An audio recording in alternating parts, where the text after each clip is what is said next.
Paz do Senhor, irmãos. Primeira carta de Paulo aos Tessalonicenses, capítulo 4, a partir do versículo 13 até o 18.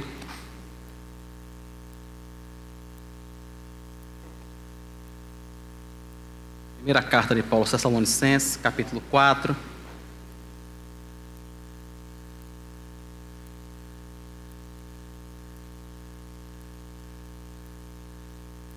A partir do versículo 13, diz assim o texto: Não queremos, porém, irmãos, que sejais ignorantes com respeito aos que dormem, para não vos entristecerdes como os demais que não têm esperança. Pois se cremos que Jesus morreu e ressuscitou, assim também Deus, mediante Jesus, trará em sua companhia os que dormem. Ora, ainda vos declaramos, por palavra do Senhor, isto: nós, os vivos, os que ficarmos até a sua vinda, de modo algum precederemos os que dormem. Porquanto o Senhor mesmo, dada a sua palavra de ordem, ouvida a voz do arcanjo e ressoada a trombeta de Deus, descerá dos céus, e os mortos em Cristo ressuscitarão primeiro. Depois nós, os vivos, os que ficarmos, seremos arrebatados juntamente com eles, entre nuvens, para o encontro do Senhor nos ares. E assim estaremos para sempre com o Senhor. Consolai-vos, pois, uns aos outros com estas palavras. Amém. Senhor, nós agradecemos ao Senhor pela Tua palavra que o Senhor fez chegar até nós. Agradecemos ao Senhor pelo Teu Espírito Santo que tem ajudado a Tua igreja no decorrer dos anos e dos séculos a compreender a Tua palavra e a Tua revelação. Agradecemos ao Senhor por esta igreja que o Senhor mesmo reuniu esta noite neste local, Pai, para que possamos ouvir esta palavra. Muito obrigado, muito obrigado.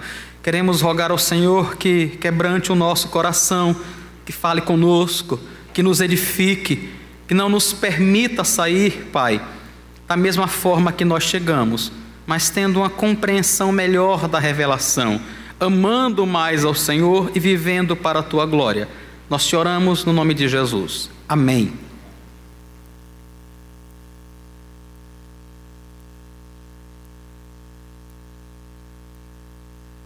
Havia uma expectativa muito grande daqueles irmãos da cidade de Tessalônica sobre a volta de Cristo. Havia muito disso no começo da igreja e na cidade de Tessalônica também. Se os irmãos olharem o livro de Atos, vão ver que, pela expectativa da volta de Cristo, muitos irmãos haviam vendido seus bens e colocado aos pés dos apóstolos, né? E aquele patrimônio era vendido ou era distribuído entre todo mundo para que ninguém tivesse necessidade alguma. Isso aconteceu também algo parecido na cidade de Tessalônica quando o evangelho chegou lá. Contudo, por causa de uma compreensão assim não muito correta, aconteceram pelo menos 2 efeitos colaterais indesejados. O primeiro é que muitos irmãos pensaram o seguinte: olha, Cristo vai voltar daqui a pouco. Já que Ele vai voltar, para que trabalhar? Diga, para que eu vou trabalhar? Para que eu vou plantar? Para que eu vou colher? Se daqui a pouco eu vou para o céu. E aí muitos irmãos desses acabaram deixando o trabalho e foram pregar o evangelho, ou tinham essa intenção pelo menos. Só que com o passar do tempo, o dinheiro foi acabando, Cristo não voltava. E aí os irmãos que continuavam trabalhando ajudavam, a igreja ajudava. Um outro problema que acabou causando também é que eles começaram a perceber que com o passar do tempo, alguns irmãos da igreja estavam morrendo, algumas pessoas queridas, mas Cristo não voltava. E eles começaram a ficar pensando: como é que vai ser? Quando Cristo voltar, como é que vai ser? Eles já morreram, eles não estão aqui. Jesus vai levá-los, não vai? Qual é a situação deles? E acabaram ficando um pouco tristes por não compreenderem direito o que haveria de acontecer com esses que morreram no momento em que Cristo voltasse. Porque aqueles anjos que tinham caminhado entre os irmãos, lá no Monte das Oliveiras, não sei se os irmãos lembram, Atos 1:11, quando Cristo é assunto ao céu, Depois que ele é elevado aos céus, ele dá palavras aos irmãos, ele dá aquelas orientações que nós encontramos em Mateus 28, em Marcos 15, e ele começa a subir, até que as nuvens o cobrem, diante de mais ou menos 500 irmãos. Naquele momento, 2 anjos começam a caminhar entre o povo e diz assim: vocês estão olhando para cima por quê? Esse mesmo Jesus, que dentre vós foi elevado aos céus, vai voltar da mesma forma. E os irmãos da cidade de Tessalônica começaram a se perguntar: tá, e quando ele voltar? O que é que vai acontecer com aqueles que já morreram? Paulo então escreve a carta, quem certamente tinha trazido essas notícias para ele foi Timóteo, quando esteve lá em Tessalônica, e agora Paulo responde a eles e tenta esclarecer essas questões, pelo menos essas duas. A primeira foi o tema do sermão na semana passada. Aí na primeira carta dele aos Tessalonicenses, capítulo 4, de 9 a 12, Paulo responde a primeira questão. Paulo diz assim: olhe, vocês precisam trabalhar, o trabalho é necessário, o cuidado com a sua casa, o cuidado com a sua manutenção diária, isso é uma prova de amor aos irmãos, para que você não seja pesado a ninguém. Então assim, ainda que você esteja esperando a volta de Cristo, e Paulo diz que ele mesmo está esperando, ele diz: mas eu tenho trabalhado. Paulo usa o próprio exemplo dele, ele diz: eu tenho esperado a volta de Cristo, fui eu que trouxe o evangelho a vocês, e nem por isso eu deixei de trabalhar, porque senão eu seria pesado à igreja, mas eu não quero fazer isso. Então ele diz: trabalhem também, entendem? Isso é prova de amor fraternal. Foi o que nós vimos na semana passada. Agora, dos versículos 13 ao 18, Paulo vai responder ao segundo problema que essa distorção, esse mau entendimento com relação à volta de Cristo tinha causado, que era essa tristeza dos irmãos, de pensarem o que é que vai acontecer com aqueles que já se foram. A cidade de Tessalônica, irmãos, como todo mundo civilizado daquela época, sofria uma influência muito grande da cultura grega, muito forte. E os gregos acreditavam na imortalidade da alma. Os gregos acreditavam que a alma, uma vez criada, ela não se perde, ela não deixa de existir nunca mais. Mas eles não tinham esse mesmo entendimento com relação ao corpo. Na realidade, eles entendiam muitas vezes que o corpo era inclusive algo mau. Então, apesar da cultura grega crer na imortalidade da alma, eles duvidavam e até riam da possibilidade de uma ressurreição. Se os irmãos olharem, por exemplo, Atos 17, quando Paulo fala para aquelas pessoas no Areópago, ele está discutindo ali com filósofos epicureus, filósofos estoicos, e Paulo começa a falar para eles. Paulo diz assim: eu caminhei pela cidade de vocês, eu vi diversos deuses, e eu vi inclusive que tem um altar ao Deus desconhecido. É sobre esse Deus que eu estou aqui pregando hoje. E aí ele começa a falar. Só que chega no versículo 32, lá de Atos 17, quando Paulo começa a falar sobre a ressurreição dos mortos. Ele fala de Cristo e fala que Cristo ressuscitou. Como ele estava falando em plena Atenas, no centro da cultura grega, um centro de uma cultura que não acreditava na ressurreição do corpo. Vejam como é que Lucas narra o que aconteceu quando Paulo fala da ressurreição. Atos 17, 32. Quando ouviram falar de ressurreição de mortos, uns escarneceram e outros disseram: a respeito disso te ouviremos em outra ocasião.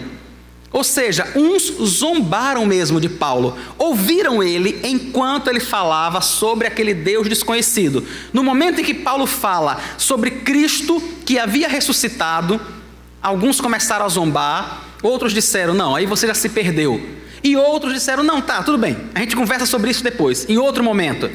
Porque na cultura grega não tinha espaço para ressurreição do corpo, não havia essa possibilidade. E aqueles irmãos de Tessalônica estavam tristes com isso e pensavam: bom, o que é que a gente faz então?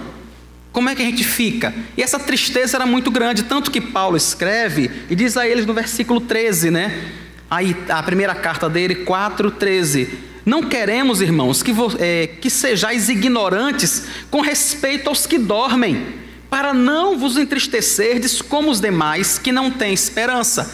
Veja, o modo de consertar aquele desvio doutrinário, aquela falta de entendimento, era na realidade trazer o entendimento correto, que é o que Paulo passa a fazer. Paulo diz: vocês estão sofrendo, vocês estão tristes, mas sem motivo.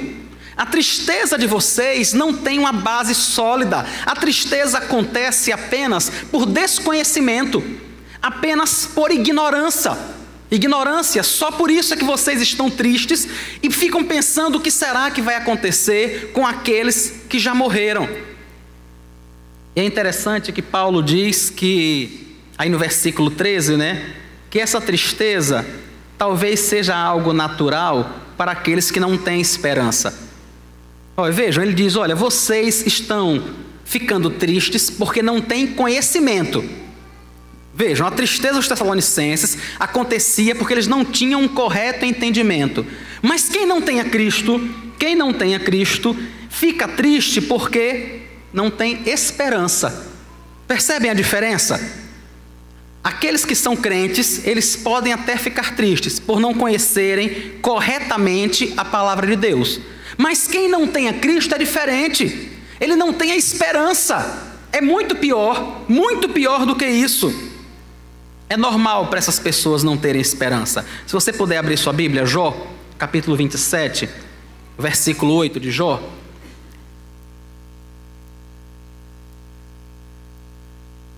Veja o que Jó diz. Jó 27, 8. Porque qual será a esperança do ímpio quando lhe for cortada a vida? Quando Deus lhe arrancar a alma. O ímpio a que Jó se refere aqui é alguém que não conhece a Deus. E ele diz: qual é a esperança de uma pessoa que não conhece a Deus? Quando a vida acabar, quando a alma lhe for cortada? Nenhuma, irmãos. Você já deve ter conversado com pessoas que não entregaram a sua vida a Jesus e que não têm um relacionamento próximo com o Senhor. E quando elas falam sobre depois da morte, elas dizem assim: eu sei que eu vou morrer como todo mundo morre, mas quando eu morrer, que Deus me ponha no bom lugar, que Ele me ponha aonde Ele achar melhor, que Deus é bom, então onde Ele achar melhor, Ele me coloque.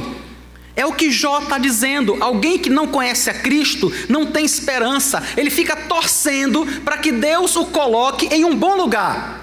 Não é porque ele não tem conhecimento, é porque ele não tem esperança. No mesmo livro de Jó, capítulo 8, versículo 13. No mesmo livro, Jó 8, 13, ele diz: são assim as veredas de todos quantos se esquecem de Deus, e a esperança do ímpio perecerá. Está vendo? Todo aquele que se esquece de Deus, que não se volta para o Senhor, que não conhece a Cristo, não tem esperança. É o que o texto está dizendo. A esperança do ímpio, a esperança daquele que não tem a Cristo, vai perecer. Um pouquinho na frente ainda, Jó 11, 20. Ele falando mais uma vez do ímpio, daquele que não conhece a Cristo. Ele diz: mas os olhos dos perversos desfalecerão, o seu refúgio perecerá, sua esperança será o render do espírito. Ou seja, alguém que não sabe para quem apelar. Você já chegou no momento em que você tentou resolver uma questão de todas as formas, de todos os jeitos, você não conseguiu resolver de jeito nenhum, aí você simplesmente se entrega, você diz: rapaz, eu desisto. Já tentei dessa forma, daquela outra, não tem jeito. É isso que Jó diz daquele que não conhece a Cristo. Ele diz que os olhos deles vão desfalecer. Percebem quando você está alegre, como é que ficam seus olhos? Quando você encontra alguém, isso é algo involuntário, não tem jeito. Alguém recebeu uma boa notícia, está se sentindo bem, você percebe vida nos olhos dele. Você olha e tem alguma coisa diferente. E aí Jó diz que aqueles que não conhecem a Cristo, que ele chama de perverso, os olhos dele vão murchar, vão fechar, vão desfalecer, o seu refúgio vai perecer, e a sua última alternativa será se render, porque ele não tem esperança nenhuma. Quando eu li esse versículo, irmãos, eu só lembrava da situação política do Brasil. Eu dizia, rapaz, quem não conhece a Cristo e passar um dia assistindo 2 telejornais completos em apenas um dia, alguém que não conheça Cristo, é assim que ele vai estar no final do dia, com os olhos pesados, sem esperança e disposto a se entregar, porque ele não pode fazer nada, nada, simplesmente nada. É assim que o ímpio é, ele não tem como ter esperança. E Paulo diz àqueles irmãos, eu não quero que vocês sejam assim, porque vocês têm motivo para ter esperança, eles não têm. Quem não conhece a Cristo, irmãos, não tem em quem se apoiar, não tem. Alguém que não conheça a Cristo, olha para as eleições presidenciais que vão chegar daqui a pouco e pensa, vai acontecer o quê? Em quem que eu voto? Que expectativa é que eu tenho? Que esperança que eu tenho? De tirar um e colocar um outro pior? Me diga, que esperança é que nós temos? Quem conhece a Cristo não coloca esperança em político nenhum, em sistema nenhum.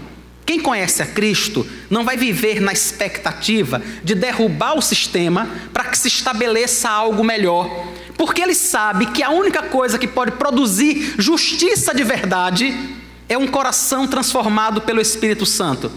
Não é a esquerda, não é socialismo, não é a direita, não é capitalismo, não é nada disso que produz esperança de verdade. É um coração transformado, é alguém que conhece a Cristo e que vive dessa forma. Quem conhece a Cristo pode ter esse tipo de esperança, mas não quem não conhece. Provérbios 10, 28 marca esse contraste. Provérbios 10, 28. A esperança dos justos é alegria, mas a expectação dos perversos perecerá.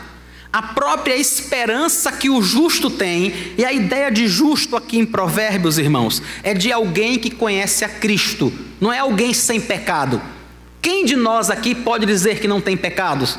A ideia não é essa. A ideia de justo aqui não é de uma pessoa que não erra, que não peca, que não falha, mas é de uma pessoa que conhece a Cristo, que teve um encontro pessoal com o Senhor Jesus.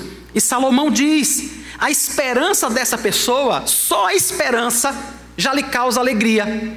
A breve esperança já lhe dá alegria, mas a expectativa do perverso vai perecer. Provérbios ainda, capítulo 14, versículo 32. Pela sua malícia é derrubado o perverso, mas o justo, ainda morrendo, tem esperança. Você já ouviu a frase, enquanto há vida, há esperança? Já ouviu essa frase? Essa frase, irmãos, só se adequa para quem não conhece a Cristo. Para quem conhece a Cristo, diz Salomão, ainda morrendo, tem esperança. Percebem a diferença? A esperança é algo que é natural, que faz parte da vida do cristão, porque ele conhece a Cristo, porque a morte para ele não é o fim, de jeito nenhum, não é o fim. Em que é que Paulo, então, baseia essa esperança dele toda que ele diz aqui aos irmãos? Que ele diz assim, olha, eu preciso dizer algo a vocês, para que vocês não fiquem tristes como os outros que não têm esperança. Em que é que Paulo baseia essa sua esperança e o ensinamento que ele vai passar a dar àquela igreja? Está aí no versículo 14, Tessalonicenses 4, 14. Pois se cremos que Jesus morreu e ressuscitou, assim também Deus, mediante Jesus, trará em sua companhia os que dormem. A esperança de Paulo está naquilo que aconteceu com Cristo. Ele diz, a mesma coisa que aconteceu com Cristo vai acontecer com a gente, porque Jesus morreu e ressuscitou. Deus ressuscitou Jesus. Então diz Paulo, Deus também vai nos ressuscitar. Cristo também vai nos ressuscitar. Da mesma forma que aconteceu com ele, vai acontecer com a gente. Isso é, irmãos, uma promessa impossível de qualquer pessoa cumprir. Qualquer pessoa que chegar para você e lhe prometer determinadas coisas, você vai até pensar assim, não é verdade. De tão bom que é, né? É interessante que no fundo do nosso coração, nós, como queremos coisas um pouco mais fáceis, nós ainda continuamos a cair, né? Por exemplo, eu lembro que em 93 eu vi um anúncio no Sinforme de alguém dizendo assim, deposite R$1.000 nessa conta, que seu dinheiro vai direto para a Fiat e você vai receber um carro, um Uno zero em sua casa por 50% do valor e você vai pagar em 24 vezes. Eu não tinha carro, queria um, sabia que aquilo era mentira. Não depositei, mas pense na vontade de que aquilo fosse verdade. Está vendo como a gente é? A gente sabe que é uma promessa mentirosa. Aí você vê na televisão uma pessoa dizendo assim, use Lipomax, que você vai emagrecer. Passe Lipomax na barriga que vai derrubar a gordura localizada. Nada, não pare de comer não. Aí você vai olhar a letrinha pequena, está dizendo lá embaixo, você precisa associar essa medicação a uma dieta saudável e exercício. Tá? É assim que a gente é, não é? A gente quer coisas mais fáceis, sabe? Determinadas promessas que as pessoas fazem e que a gente sabe que não podem ser cumpridas. Agora imagine uma promessa de ressurreição. Se Cristo dissesse assim, eu vou ressuscitar você, mas Ele mesmo permanecesse morto. Alguém ia acreditar? Me diga aí, alguém ia acreditar num negócio desse? O que Paulo está dizendo é, você pode acreditar que Ele vai ressuscitar você, porque Ele mesmo ressuscitou. Ele mesmo não foi detido, não foi retido pela morte. Para não me alongar mais nisso, deixa eu ler para você o próprio Paulo narrando um pouco mais isso. A primeira carta que ele escreve aos Coríntios, no capítulo 5, o versículo 19. Se você puder abrir para a gente ler juntos. Primeira carta de Paulo aos Coríntios, capítulo 15, versículo 19. Vejam Paulo falando sobre essa base da ressurreição de Cristo como sustentação para a nossa própria ressurreição. Primeira carta dele aos Coríntios, capítulo 5, desculpem, o capítulo 15, a partir do versículo 12. Capítulo 15, a partir do versículo 12. Ora, se está sendo pregado que Cristo ressuscitou dentre os mortos, como alguns de vocês estão dizendo que não existe ressurreição dos mortos? Se não há ressurreição dos mortos, nem Cristo ressuscitou, e se Cristo não ressuscitou, é inútil a nossa pregação, como também é inútil a fé que vocês têm. Mais que isso, seremos considerados falsas testemunhas de Deus, pois contra Ele testemunhamos que ressuscitou a Cristo dentre os mortos. Mas, se de fato os mortos ressuscitam, se de fato os mortos não ressuscitam, Ele também não ressuscitou a Cristo. Pois se os mortos não ressuscitam, nem mesmo Cristo ressuscitou. E se Cristo não ressuscitou, é inútil a fé que vocês têm, e ainda estão em seus pecados. Neste caso, também, os que dormiram em Cristo estão perdidos. Se é somente para esta vida que temos esperança em Cristo, somos de todos os homens os mais dignos de compaixão. Mas de fato, Cristo ressuscitou dentre os mortos, sendo Ele as primícias, o primeiro, dentre aqueles que dormiram. Visto que a morte veio por meio de um homem só, também a ressurreição dos mortos veio por meio de um só homem. Pois da mesma forma como em Adão todos morrem, em Cristo todos são vivificados, mas cada um por sua vez. Cristo primeiro, depois, quando Ele vier, os que lhe pertencem. Então virá o fim, quando Ele entregar o reino a Deus, o Pai, depois de ter destruído todo domínio, autoridade e poder. Isso é Paulo escrevendo aos Coríntios. Ele diz, olha, se os mortos não ressuscitam, Cristo também não ressuscitou. Mas se Cristo ressuscitou, nós também podemos ressuscitar. É por isso que Paulo diz aos irmãos da cidade de Tessalônica: não fiquem tristes, porque Cristo ressuscitou e nós também vamos ressuscitar. Tem um outro fato no qual Paulo apoia o ensinamento que ele está dando àquela igreja. Está no versículo 15. Ele diz assim: ora, aí na primeira carta dele, aos Tessalonicenses, 4,15. Ora, ainda vos declaramos por palavra do Senhor, isto é, nós os vivos, os que ficarmos até a vinda do Senhor, de modo algum precederemos os que dormem. Vejam a expressão que Paulo usa aí no começo: vos declaramos por palavra do Senhor. Paulo tinha recebido uma revelação de Cristo. Essa é uma das opções. Cristo já havia, irmãos, se manifestado a Paulo diversas vezes. Na primeira vez, na conversão de Paulo, o próprio Cristo aparece para ele e diz assim: eu ainda vou te aparecer outras vezes. Veja, confira comigo, Atos 26:16. Isso é Paulo falando sobre o encontro dele com Cristo lá no caminho de Damasco. Atos 26:16.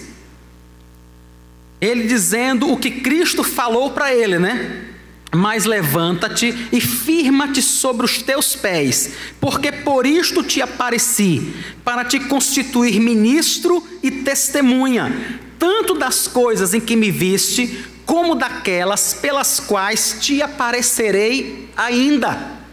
Vejam, no primeiro momento em que Paulo se converte, Cristo mesmo aparece para ele e diz: eu ainda vou aparecer para você outras vezes. Então, quando Paulo diz aos Tessalonicenses: eu estou declarando isso a vocês por palavra do Senhor, existe a possibilidade, irmãos, que o próprio Cristo tenha dado essa orientação a Paulo. E não seria a primeira vez. Primeira carta de Paulo aos Coríntios, capítulo 11, versículo 23. Abra, por favor, para a gente acompanhar junto. Primeira carta dele aos Coríntios, capítulo 11, versículo 23. Veja Paulo instruindo a igreja sobre uma revelação que ele recebe de Cristo. E ele diz assim: porque eu recebi do Senhor o que também vos entreguei, que o Senhor Jesus, na noite que foi traído, tomou o pão. Vejam a orientação que Paulo está dando à igreja sobre a ceia do Senhor. Ele recebeu de quem? De Cristo. Mas Cristo já tinha morrido. É óbvio que foi Cristo quem falou com ele. Isso que Paulo diz aos Tessalonicenses sobre a vinda do Senhor é a mesma coisa que ele diz aos Coríntios sobre a ceia. E ele diz aos Tessalonicenses: eu estou declarando isso a vocês por palavra do Senhor. Então, o resumo do ensino de Paulo é: não percam a esperança. Muito pelo contrário, não fiquem tristes, mas alimentem a esperança de vocês por duas coisas. Primeiro, porque Cristo ressuscitou, e depois porque eu estou ensinando a vocês algo que eu recebi do próprio Deus. A partir daí, então, Paulo começa a narrar um pouco do que deve acontecer, do modo como isso vai acontecer. A partir do versículo 15, ele diz assim: declaramos por palavra do Senhor isto. Veja o modo como deve acontecer. Nós, os vivos, os que ficarmos até a vinda do Senhor, de modo algum precederemos os que dormem. Se os irmãos de Tessalônica estavam se entristecendo, pensando que aqueles que tinham morrido estavam em alguma desvantagem, Paulo diz: muito pelo contrário, nós não vamos precedê-los. Ou seja, eles virão primeiro, eles estarão primeiro antes de nós. De modo algum nós vamos preceder os que dormem. Por quê? E ele continua: porque o Senhor mesmo, dada a sua palavra de ordem, ouvida a voz do arcanjo e ressoada a trombeta de Deus, descerá dos céus, e os mortos em Cristo ressuscitarão primeiro. Depois nós, os vivos, os que ficarmos, seremos arrebatados juntamente com eles entre nuvens, para o encontro do Senhor nos ares. Paulo diz: não pensem que aqueles que morreram têm desvantagem, que eles estão vivendo uma situação mais complicada. Não. O que vai acontecer, diz Paulo, é que quando chegar o dia, quando o Senhor mesmo der a sua palavra de ordem, quando for ouvida a trombeta que vai anunciar o momento da volta de Cristo, aqueles que já morreram vão ressuscitar e nós vamos nos juntar a eles e viveremos para sempre com o Senhor. A partir daí, irmãos, tem uma sequência de fatos, uma sequência de acontecimentos que não é tão fácil de destrinchar, não é tão fácil de organizar uma sequência. A partir do momento do arrebatamento, nós temos o tribunal de Cristo, o julgamento das nações, o julgamento do trono branco e o fim de todas as coisas. Quanto tempo dura, onde começa, onde termina, aí tem sempre uma grande discussão. Mas para nós nessa noite, o que eu quero trazer é que a expectativa da vinda de Cristo deve nos encher o coração de esperança, tanto com relação àqueles que já foram, quanto com relação a nós mesmos, pois haverá um dia que Cristo vai voltar, irmãos. E quando Paulo faz isso, ele não está falando apenas de si mesmo, ele está praticamente copiando aquilo que Cristo fala no seu sermão profético lá em Mateus 24, quando Paulo fala sobre ressoar da trombeta de Deus, o Senhor vindo dos céus, o toque do arcanjo. É aquilo que Jesus tinha falado em Mateus 24. Mateus 24, versículos 30 e 31. Vejam que Paulo está na realidade reproduzindo o que Cristo falou. Isso é Jesus falando em Mateus 24. Então aparecerá no céu o sinal do Filho do Homem, todos os povos da terra se lamentarão e verão o Filho do Homem vindo sobre as nuvens do céu com poder e muita glória. E ele enviará os seus anjos com grande clangor de trombeta, os quais reunirão os seus escolhidos dos quatro ventos, de uma a outra extremidade dos céus. Ou seja, Paulo está falando exatamente a mesma coisa que Cristo disse. No momento da volta, o Senhor vai reunir todos os seus escolhidos, quer estejam vivos, quer estejam mortos. Se ele estiver morto, ele vai ressuscitar, independente do modo que ele tenha morrido. Ele pode ter simplesmente infartado, quebrado o pescoço, ter sido consumido no incêndio ou coisa parecida. Ele vai ressuscitar. Pode ser que ele esteja vivo e saudável. Dessa mesma forma, o Senhor vai recolhê-lo nesse momento. Uma coisa apenas que precisa ficar clara, irmãos, é que muitas e muitas vezes nós temos tido uma visão um tanto incorreta sobre esse momento, pensando que Cristo arrebata a sua igreja, o mundo continua, e aí a gente passa um tempo no céu com Cristo, depois a gente volta, e aí é nesse momento que Cristo acaba com tudo. A Bíblia não diz nada disso. A Bíblia diz apenas o que está escrito aqui. Tanto Tessalonicenses quanto o próprio Senhor Jesus diz que haverá um dia em que nós seremos levados, que nesse dia os povos vão se lamentar, que nesse dia o Senhor vai reunir os seus escolhidos, e ponto, irmãos. É nesse momento que vai começar o dia eterno, é nesse momento que a história, como nós a conhecemos, vai findar, vai acabar, e nós estaremos, como diz o próprio Paulo, aqui na primeira carta dele aos Tessalonicenses, capítulo 4, aqui no versículo 17, estaremos para sempre com o Senhor. Então, no momento em que nós formos arrebatados, por que é que as pessoas vão lamentar? Porque não tem mais esperança, não tem mais jeito.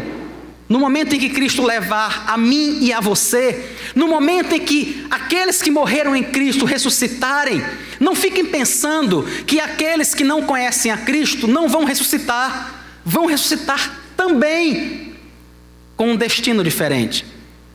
Daniel capítulo 12, versículo 2. Por favor, se você puder abrir Daniel 12, 2. Veja que a ressurreição, tanto de crentes quanto de pessoas que não conhecem a Cristo, acontecem no mesmo momento. Percebam que a diferença única é a destinação de cada um. Daniel 12, 2. Muitos dos que dormem no pó da terra ressuscitarão, uns para a vida eterna e outros para a vergonha e horror eterno. No momento em que o Senhor ressuscitar aqueles que vão estar no céu para sempre com Ele, Ele também vai ressuscitar aqueles que se perderão eternamente. Isso vai acontecer de uma única vez. É o que diz também em Apocalipse, quando ele diz que comparecerão diante dele, vão comparecer diante dele. Ele diz: o mar vai entregar os seus mortos, a terra vai entregar os seus mortos, todos comparecerão perante o Senhor. E uns, aqueles que o serviram, aqueles que o conheceram, vão ouvir de sua boca: benditos de meu Pai, tomai por herança um reino que vos está preparado desde a fundação do mundo. Aqueles que não conheceram a Cristo ressuscitarão para ouvir a sentença: apartai-vos de mim, malditos, para o inferno, preparado para Satanás e seus anjos. Mas o tema de Paulo aqui não é aqueles que vão se perder, mas aqueles que estão em Cristo. E Paulo diz assim: irmãos da cidade de Tessalônica, não fiquem tristes, não fiquem abatidos por aqueles que já foram. Um dia o Senhor vai voltar, eles vão ressuscitar, nós nos uniremos a eles e estaremos para sempre com o Senhor. E aí ele termina o texto, o parágrafo dessa carta, dizendo: consolem-se uns aos outros com estas palavras. É para isso que serve a Bíblia, irmãos. É para isso que serve a verdade, para trazer consolo ao nosso coração. O que traz consolo a mim e a você não são histórias inventadas pelos homens. Sabe, quem de nós quer ser consolado com uma mentira? Ninguém quer. A única coisa que pode consolar de verdade o meu coração e o seu é a verdadeira revelação do Senhor. É isso que Paulo diz: irmãos, consolem-se uns aos outros com estas palavras, dizendo a eles que essas pessoas vão ressuscitar um dia, que estarão com o Senhor. Se nós trouxermos essa esperança e este consolo, as pessoas vão poder descansar em Cristo. É claro que é impossível não lembrar daqueles que não morreram em Cristo. Não há o que se fazer, irmãos. Não há o que se fazer. Ele teve toda a esperança e toda a oportunidade até o momento em que ele morreu. A partir daí, não há esperança. É o que o Senhor diz em Daniel: todos vão ressuscitar, uns para a glória eterna, outros para a vergonha e o desprezo eterno. Mas aqueles que têm conhecido a Cristo, que têm vivido para o Senhor, podem alimentar no seu coração essa bendita esperança. Apesar dos sofrimentos, das dificuldades, das lutas e de todo o problema que a gente enfrente aqui, nós vamos sempre continuar olhando para essa esperança. A Bíblia chega a dizer que quem tem essa esperança, isso é João falando na sua primeira carta, quem tem essa esperança purifica a sua vida, purifica o seu coração. Por quê? Porque ele sabe que ainda que por um momento, alguém possa lhe roubar, alguém possa tomar o que é seu, alguém possa lhe tratar com desprezo. Talvez você não tenha força para lutar contra um maior, mas isso é só por um momento. Talvez você esteja sem emprego e alguém, de forma muito indecente, queira assinar sua carteira com um trabalho intermitente, te oferecendo R$4 por hora, e te chama para trabalhar numa sexta-feira, de 1 até 2 da tarde, e depois de 5 até 6, para você ficar lá na empresa de 3 a 5 sem fazer nada, esperando para ganhar mais R$4. E o que é que você vai fazer contra isso? Nada. Você não vai fazer nada, porque todos os presidentes que passaram lá, seja ele de que partido for, ele vai subornar o Congresso a vida toda para aprovar leis injustas dessa forma. Qualquer um deles. Todos eles vão fazer isso a vida toda. E o que é que eu e você podemos fazer? Nada, a não ser ter esperança. a não ser ter esperança em Cristo. É isso que eu e você podemos ter. E podemos descansar. E podemos viver em paz, que há um Senhor justo e todo-poderoso no céu. Eu queria ler alguns textos com você, já que o que nos consola é realmente a palavra de Deus. Eu queria ler alguns textos e nós vamos encerrar com a leitura desses textos. Davi, escrevendo o Salmo 23, um dos salmos mais queridos por todos nós. Eu quero mostrar a você como essa esperança sustentou a vida do povo de Deus no decorrer de toda a história. Essa não é uma esperança apenas minha e sua aqui no século 21. Davi escrevendo o Salmo 23, no versículo 6, depois dele falar sobre o vale da morte, depois dele falar sobre todos os problemas que ele enfrenta, ele termina o Salmo dizendo assim: bondade e misericórdia me seguirão todos os dias da minha vida, e habitarei na casa do Senhor para todo sempre. Asaf, no Salmo 73, depois de falar da tristeza dele em ver a prosperidade dos ímpios, ele olha para essa esperança que ele tinha, Salmo 73, versículo 24, e Asaf diz assim: todavia estou sempre contigo, tu me seguras pela minha mão direita, tu me guias com o teu conselho, e depois me recebes na glória.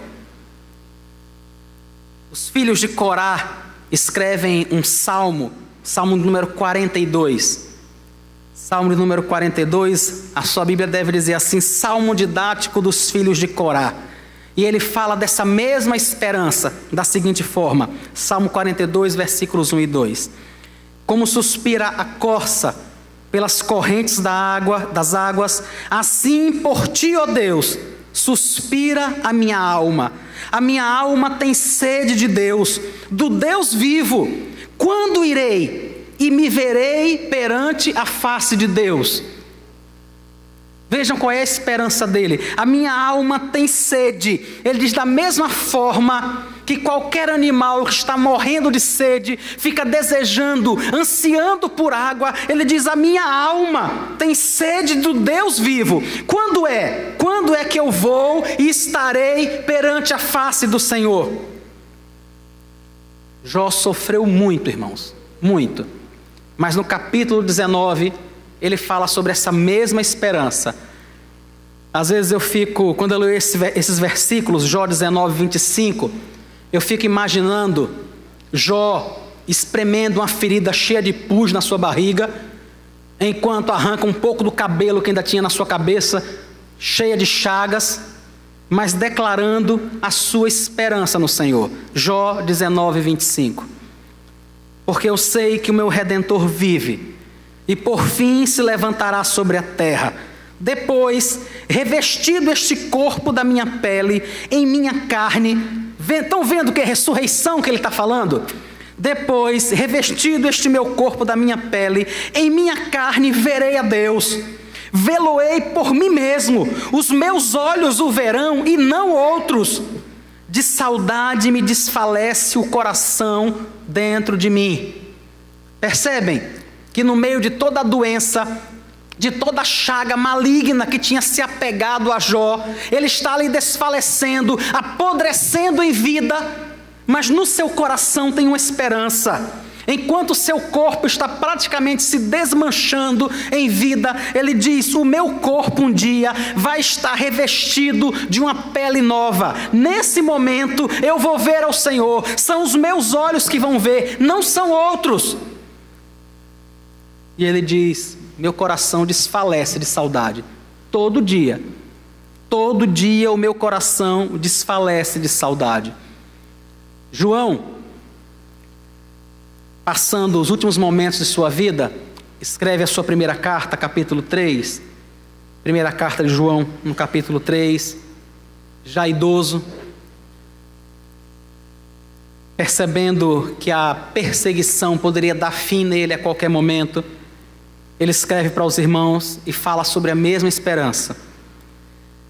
Primeira carta de João, capítulo 3, versículo 2.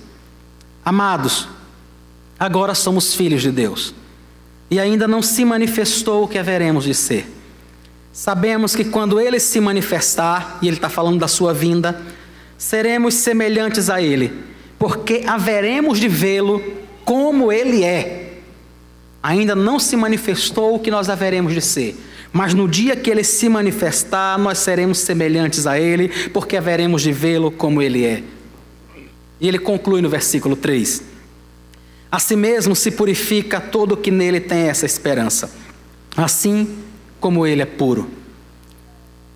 Depois, enquanto ele está preso na ilha de Pátimos, ele recebe uma revelação do Senhor.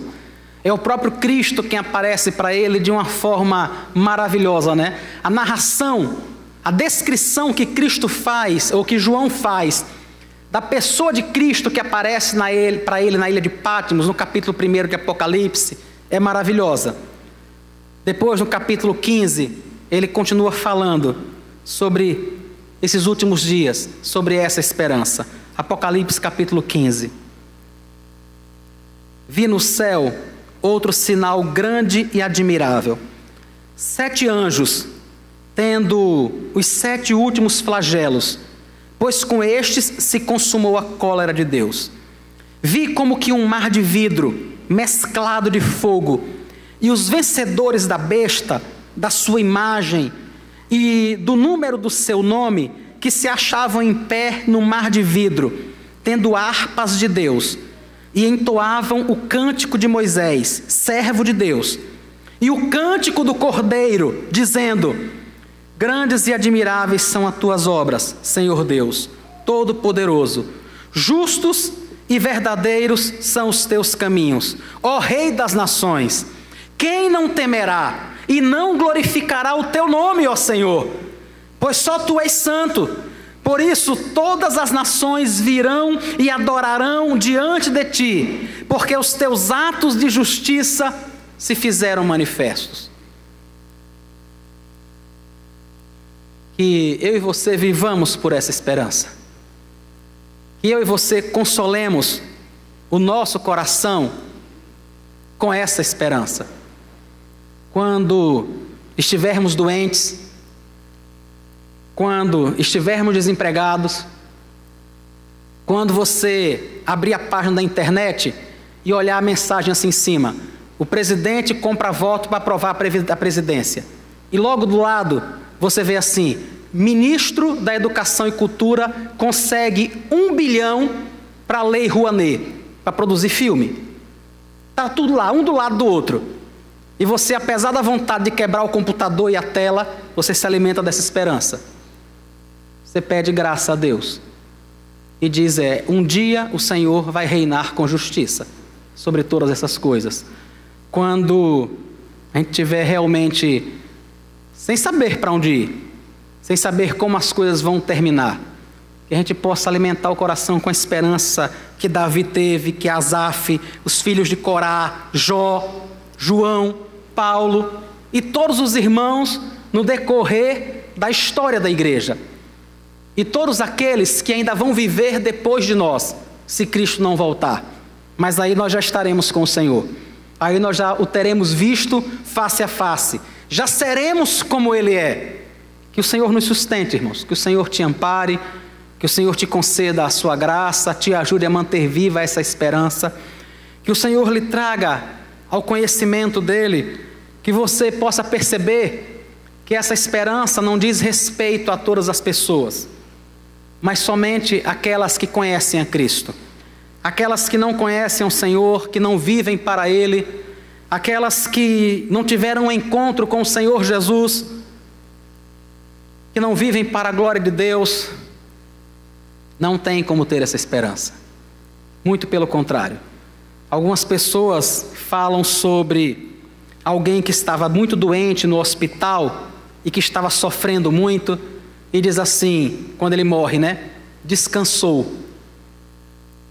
Se ele não conheceu a Cristo, era melhor ele continuar sendo comido pelo câncer aqui, porque o inferno é bem pior, muito pior do que isso. Não tem dor aqui que se compare ao que ele vai passar. Alguém que não está em Cristo, irmãos, nunca vai descansar quando morre. Nunca. pior sofrimento que ele tem aqui não tem como se comparar com o que ele vai sofrer a eternidade toda. Da mesma forma, toda a alegria que você acha que tem aqui nem se compara a toda a alegria que você vai ter quando estiver diante de Deus. Essa é a esperança de quem conhece a Cristo. Vamos orar ao Senhor. Jesus, muito obrigado, Deus, pela bendita esperança. Muito obrigado, Senhor, porque apesar de vivermos em um mundo mau, e apesar de tantas vezes nós mesmos agirmos desta forma, nós temos a esperança e a expectativa de um dia estarmos com o Senhor, de um dia vê-lo face a face, de um dia cantarmos o cântico do Cordeiro. Ó Deus, nos sustenta até este dia. Ajuda-nos para que esta esperança possa, Pai, purificar a nossa vida, purificar o nosso coração. Eu quero pedir ao Senhor que tenha misericórdia daqueles que o Senhor trouxe até aqui nesta noite, Senhor Jesus, e que ainda não te conhecem, Pai, e que não podem ter nenhuma esperança verdadeira com relação ao céu, e que muitas vezes nutrem uma falsa esperança de que poderão viver de uma forma boa quando partirem deste mundo, mas estão apenas se enganando, Senhor Jesus. Pois a única coisa que espera aqueles que não viveram para o Senhor é o lago de fogo, é o sofrimento eterno no inferno, preparado para Satanás e seus anjos. Tenha misericórdia dessas pessoas, Pai. Foi o Senhor quem as trouxe aqui nesta noite, e por isso eu quero rogar ao Senhor que mude-lhes o coração no nome de Jesus, para a Tua glória e por Tua misericórdia, para que eles possam ter esperança de verdade e não viver de mentiras, achando que por serem boas pessoas, que porque pagam suas contas em dia, porque não matam, não roubam, elas poderão viver no céu, quando isso não é verdade. O céu foi preparado para aquele que conhece o Senhor, para aquele que negou a si mesmo, para aquele que livrou o seu coração da ira, para aquele que sofreu o dano, para aquele que jurou com dano próprio, mas não se retratou, para aquele que aprendeu a ficar calado como o Senhor ficou, mesmo quando podia falar. Ajuda-nos, Deus, para a glória do Teu nome. Ajuda-nos a sermos parecidos com o Senhor e podermos ir para o lugar aonde o Senhor foi e aonde o Senhor está neste momento. Nós te agradecemos, Pai, no santo nome de Jesus, pela Tua palavra. Amém. Vamos cantar ao Senhor.